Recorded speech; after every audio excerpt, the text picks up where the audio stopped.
তোমরা কেমন আছো? আশা করি সবাই খুব ভালো আছো, সুস্থ আছো। অন্বেষা বীরভূম লাইফে নতুন একটা ভিডিওতে তোমাদের অনেক অনেক স্বাগত। তো দেখো, সকাল সকাল উঠে পড়েছি, কারণ যাব আজকে বাপের বাড়ি। আর আজকে বাপের বাড়ি যাব সেটা কিন্তু কাল রাতেই ঠিক করেছি, আগে থেকে ঠিক করে রাখা ছিল না।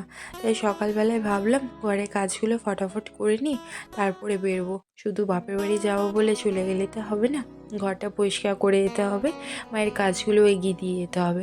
আর এদিকে আমার ব্যাগও প্যাকিং করা হয়নি, জানো তো। ভেবেছি এই তো দুদিনের জন্য যাব, কীবার নেব, সেই কারণে আর নেওয়া হয়নি। ভেবেছি যাওয়ার আগে দুটো জামা পরে নেবো, তাহলেই হয়ে যাবে। তো দেখো, বিছানাটা খুব ভালো করে ঝেড়ে নিলাম, আর এদিকে দেখো ঘরটাও ঝাড় দিয়ে দিলাম, কারণ এগুলো যদি না করে যায় মায়ের আবার সেই করতে হবে, তো অনেকটাই টাইম লাগবে। যেহেতু আজকে আমি থাকবো না, তাই ঘরের কাজগুলো তো মাকেই করতে হবে, মানে রান্না বান্না বলো, আদার্স যে কাজগুলো। তো এগুলো যদি আমি না করে যাই, মায়ের এগুলোও চাপ হবে। তো আমি ভাবলাম না, ঘরে খানিক যতটা পারি এগিয়ে দিয়ে যায়। কিছুই করিনি, ঘরটা ঝাঁট দিয়ে গিয়েছিলাম, একটু পরিষ্কার করে দিয়ে চলে গেছিলাম, ব্যাস তাহলেই হলো। আর দিয়ে দেখো ব্যাগটা প্যাক করে নিলাম। আর প্রথমে ভেবেছিলাম যে না, নতুন উলি কাটানটা নেব, তারপর ভাবলাম না, আমি যেটা পরে আছি যথেষ্ট পরিষ্কার আছে, শুধু শুধু ওটা বের করে কেন নোংরা করবো বলো তো। তো ভাবলাম যেটা পরে আছি ওটাই ওটাই খুলে নিয়ে চলে যাব। আর এই চাদরটা দেখো, তোমাদেরকে দেখানো হয়নি। এই চাদরটা দিয়েছিল আমাদের বড় ঠাকুমার বোন, এসেছিলো, তো আমাকে যেহেতু বিয়ের পর প্রথম দেখেছিল, তার জন্য এই চাদরটা আমার জন্য নিয়ে এসেছিলো। ভীষণই সুন্দর দেখতে। আর তারপরে ভাবলাম কি, সব নিলাম আর একটা চুড়িদার নেব না, তারপরে ভাবছি না, একটা নিয়েই যায়। তো দেখো, একটা জিন্স নিয়ে নিলাম আর একটা টপ নিয়ে নিয়েছি। আর সাথে তো আমার স্টোলটা নিয়েই যাব, চাদর স্টোল যা বলবে। আর বেল্ট নিয়ে নিয়েছি, জিন্সটা কিন্তু বেল্ট ছাড়া একদমই পরতে পারবো না, তো সেই কারণে ওটা নেওয়া। তো দেখো, আমার প্রায় ব্যাগ প্যাকিং করে নিয়েছি, তারপরে বসে পড়েছি সবজি কাটতে, কারণ মাকে বললাম না তোমাদের ঘরের কাজ, মানে খানিকটা কাজ এগিয়ে দিয়ে যাবো। তো বললাম সবজিটাও কেটে দিয়ে গেলে না অনেকটা ফ্রি, কারণ যদি মানে দেরি হয় পুজো করতে, তাহলে মায়ের রান্নাটা বসাতেও অনেকটা টাইম লাগবে। তাহলে অনেকটা সবজি কেটে রাখলে কি অনেকটা তাড়াহুড়ো হবে না। আর প্রত্যেক দিন বেগুন কাটতে বসে এত প্রবলেম, বেগুনগুলোতে এত পরিমাণে পোকা, চিন্তা করবে না। তো আমাদের মাঠেরই বেগুন, কিনতে হয়নি, কিন্তু প্রত্যেকটা বেগুনেই এত পোকা, অর্ধেক বেগুন পোকাতেই খেয়ে নিয়েছে। কাটতে কাটতে অর্ধেক বেগুন ওখানেই চলে আছে। তো দেখো, এদিকে আমি আজকে যেহেতু হবে বেগুন ফুলকপি দিয়ে একটা তরকারি, এদিকে দেখো আমি বেগুন আলু এগুলো কাটতে বসে পড়েছিলাম। আর সেদিন ছিল প্রচণ্ড কুয়াশার দিন, আমি যে দরজাটা খুলে বসে আছি, প্রচণ্ড কুয়াশা ঢুকছে। অন্যদিন তো বাইরে রোদেই সবজি কাটি, তোমরা আগেও আমার ভিডিওতে দেখেছো, কিন্তু সেদিন তো রোদ তো থাকছিলই না, আর প্রচণ্ড কুয়াশা পড়ছিল। সে কারণে ঘরের ভেতরে কাটছিলাম, আর ঘরের ভেতরে কারেন্ট ছিল না। এই দেখো, আমার সবজি কাটা হয়ে গেছে, কেটেছিলাম মূলো শাক, আর কলাতে আলুতে সয়াবিনে একটা ঝোল হবে, আর বললাম না বেগুন আলুর তরকারি। তারপরেই দেখো আমি রেডি হয়ে পড়েছিলাম।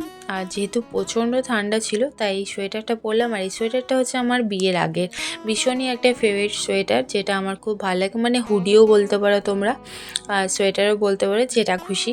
তো কেমন লাগলো ভিডিওটা অবশ্যই জানিও, আমার সোয়েটারটা কেমন লেগেছে। আর এদিকে দেখো, কটা জিনিস তো নিয়ে যেতে হবে না, যেগুলো দরকার। দেখো, ক্রিম, বডি অয়েল, আর এই যে মেন সিঁদুর, এটাই তো নেওয়া হয়নি। আর টিপের ভাবছিলাম টিপ নেব, তারপরে মনে পড়লো না, আমার ব্যাগে এক্সট্রা টিপের কোটও রাখা আছে।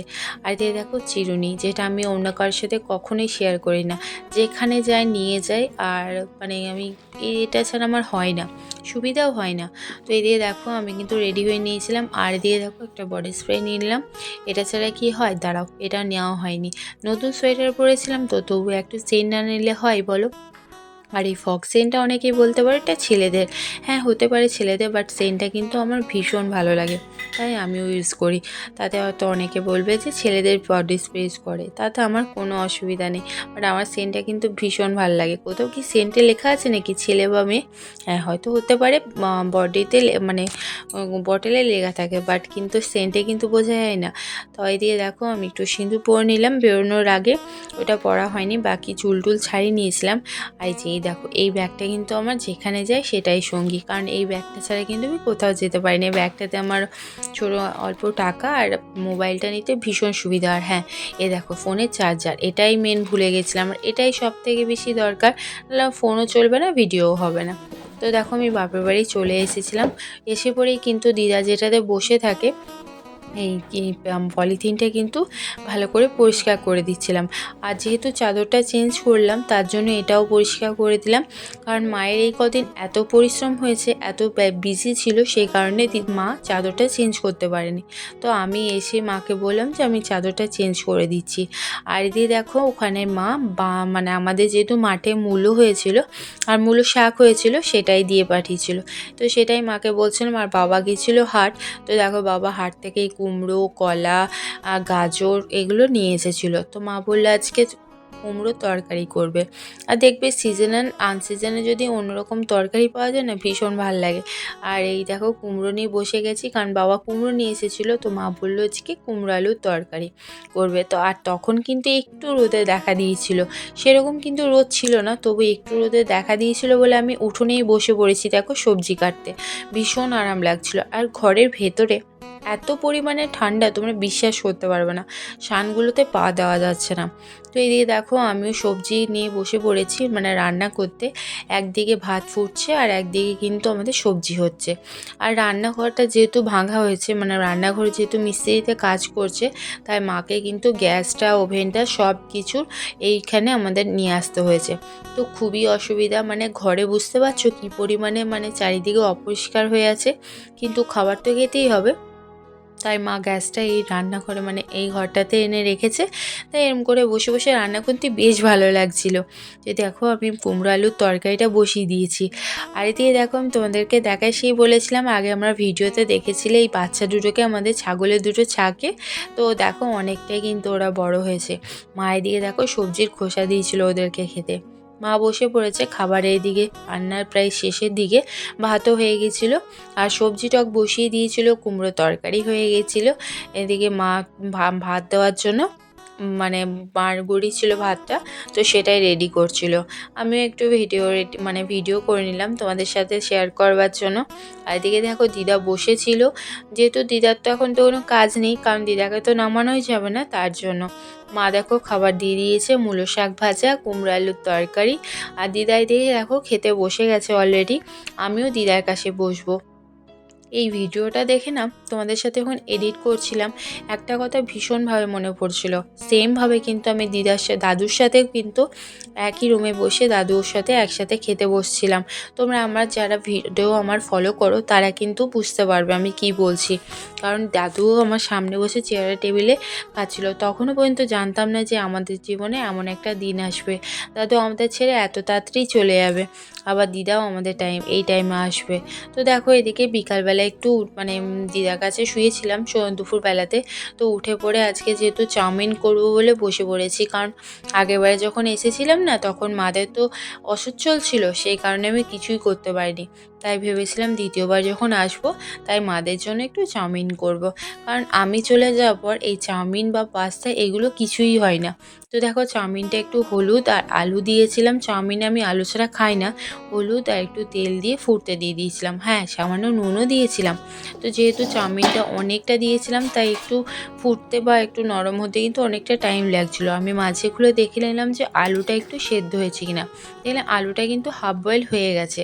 তো এই দিয়ে দেখো আমি কিন্তু জল ঝরতে দিয়ে দিয়েছিলাম চাউমিনটা, আর এই সামান্য তেল দিয়ে দিলাম, আর কুচনো কাঁচা লঙ্কা দিলাম। কাঁচা লঙ্কা দিলে না সেন্টটা কিন্তু খুব ভাল লাগে। শুধু কাঁচা লঙ্কাই দেবো না, কাঁচা লঙ্কার সাথে কিন্তু আমি শুকনো লঙ্কা দেবো। আর এই কাঁচা লঙ্কাগুলো জানো তো আমাদের মাঠে হয়েছিল, তো বাবা নিয়ে এসেছিলো, সেই কারণে ভাবলাম দিয়ে দিই। আর পেঁয়াজ কেটে রেখেছিলাম, পেঁয়াজ কেটে দিয়ে দিলাম, ব্যাস। এবারে পেঁয়াজ, আর এটা খুব সিম্পলভাবেই করি। আমার চাউমিনটা খুব একটা রিচ খেলে মানে রিচ করতে ভালো লাগে না, অনেকে অনেক কিছু দেয়, বাট আমার মনে হয় একটু পেঁয়াজ দিয়ে একটু ভালো করে তেল দিয়ে। আর আমি যেহেতু চাউমিন মশলা দিই, বাবাকে বলেছিলাম চাউমিন মশলা আনতে, বাবা চাউমিন মশলা পায়নি, তাই নিয়ে এসেছিলো ম্যাগি মশলা। হ্যাঁ ম্যাগি মশলাও অপশানে কিন্তু দেওয়া যায়, কিন্তু আমার চাউমিন মশলা দিয়েও বেশ ভালো লাগে। এই দেখো আমার পেঁয়াজটা প্রায় ভাজা হয়ে গেছিলো, তো ভাবলাম এবার একটু ম্যাগি মশলাটা দিয়ে একটু নাড়াচাড়া করে তারপরে চাউমিনটা দিয়ে দেবো।